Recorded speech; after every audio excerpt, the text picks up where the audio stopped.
কুড়িগ্রামের রাজারহাট উপজেলায় এক গৃহবধূকে নিয়ে তার ভাতিজার পালিয়ে যাওয়ার ঘটনায় এলাকায় তীব্র চাঞ্চল্য সৃষ্টি হয়েছে। শুক্রবার রাতে উপজেলার ঘড়িয়ালডাঙ্গা ইউনিয়নের জমিদারপাড়া গ্রামে এই ঘটনা ঘটে। স্থানীয় সূত্র থেকে জানা গেছে, একই গ্রামের গোপাল চন্দ্রের ছেলে সবুজ চন্দ্র দীর্ঘদিন ধরে তার আপন চাচির সঙ্গে পরকীয় সম্পর্কে জড়িয়েছিলেন। বিষয়টি দীর্ঘদিন আড়ালে থাকলেও সম্প্রতি তা পরিবারের সদস্যদের নজরে আসে।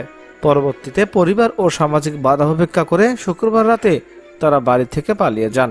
ঘটনার পর থেকে তাদের কোনো খোঁজ পাওয়া যায়নি, যা এলাকায় উদ্বেগ ও কৌতূহলের জন্ম দিয়েছে।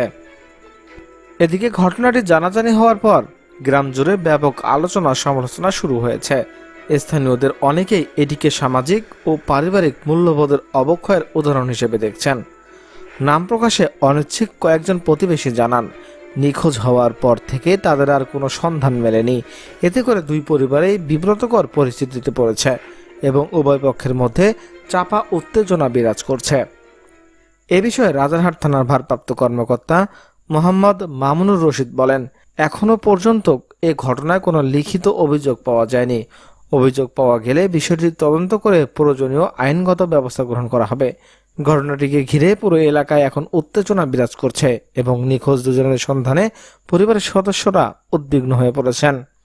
দর্শক, ঘটনাটিকে ঘিরে আপনারা কি মতামত দিবেন জানিয়ে দিন আপনাদের মূল্যবান মতামত। এখনকার মতো এখানে শেষ। পরবর্তী আপডেট জানতে সাথেই থাকুন। ধন্যবাদ।